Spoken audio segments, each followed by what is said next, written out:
protesting because they want a say in their school's future. News 4 continues in a moment.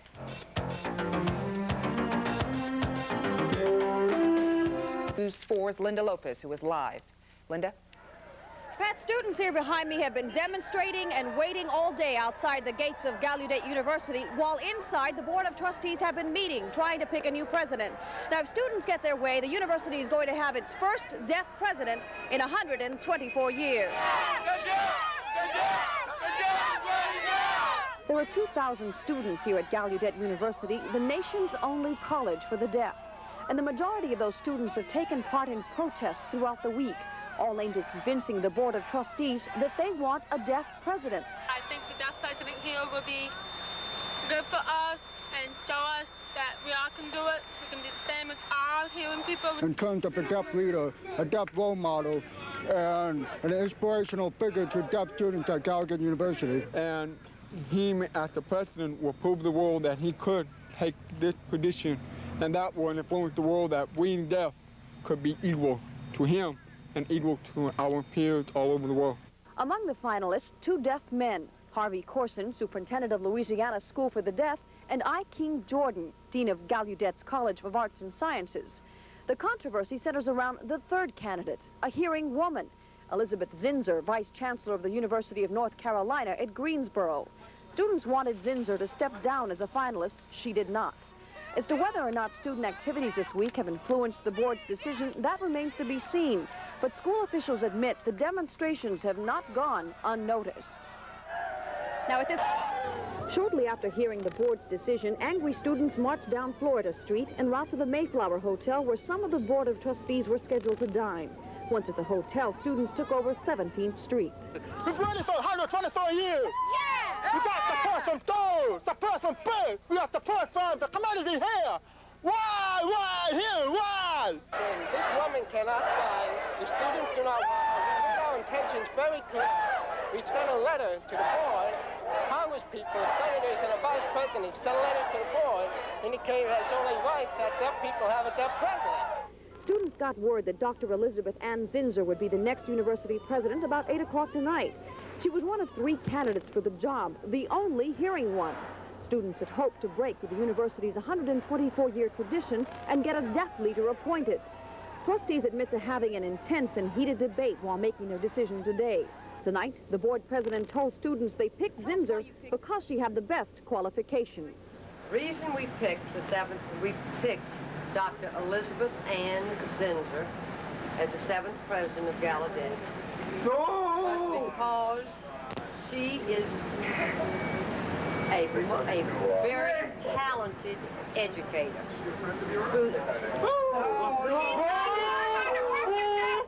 Of course, students are not satisfied with that explanation. They, as well as faculty members, are calling for a boycott of classes tomorrow. They have vowed that demonstrations, they say, will continue. Linda Lopez, News 4, Northwest Washington. Linda, a question before you go. Do the students have any chance at all of turning the decision around? According to the trustee board president Spillman, this is a final decision. They're not going to change their minds. And in fact, Zinser has already promised that she will take the job, and she knows she's taking it with objections from the students. All right. Thank you, Linda Lopez, live tonight at the In Washington, the nation's only university for the deaf are vowing to close their campus today. Hundreds of Gallaudet students took to the streets last night to protest in sign language the selection of a university president. The president is not deaf and just started learning to sign. The school's board bypassed 2 deaf candidates in its selection. Not to name a deaf president. Outraged students protested the decision by marching from the Northeast Washington campus to the Mayflower Hotel. That's where the hearing president. The board selected Dr. Elizabeth Zinser, vice chancellor of the University of North Carolina at Greensboro.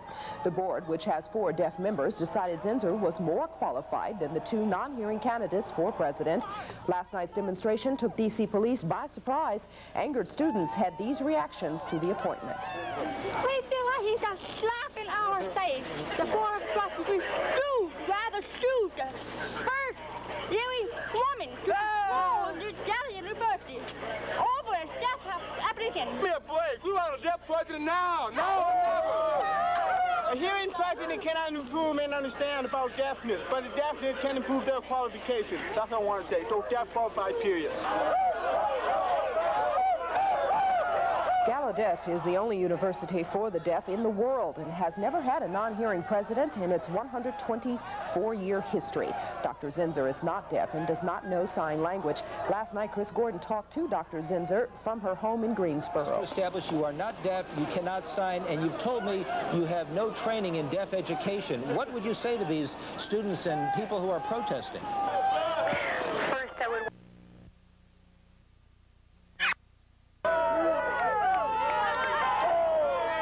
Students at Gallaudet University are furious at the selection of a hearing woman as the new president.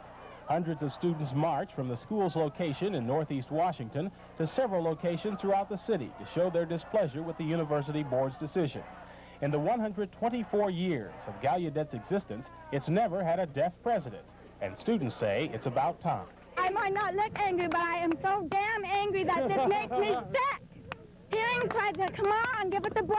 We've struggled for 124 years. What else can we do? Look at Howard University. You have a black president. If they had a white person apply for a president, it would be an insult to the school. Hearing person, 124 years. It's now or never. We want it now. 1988, we want a deaf president now.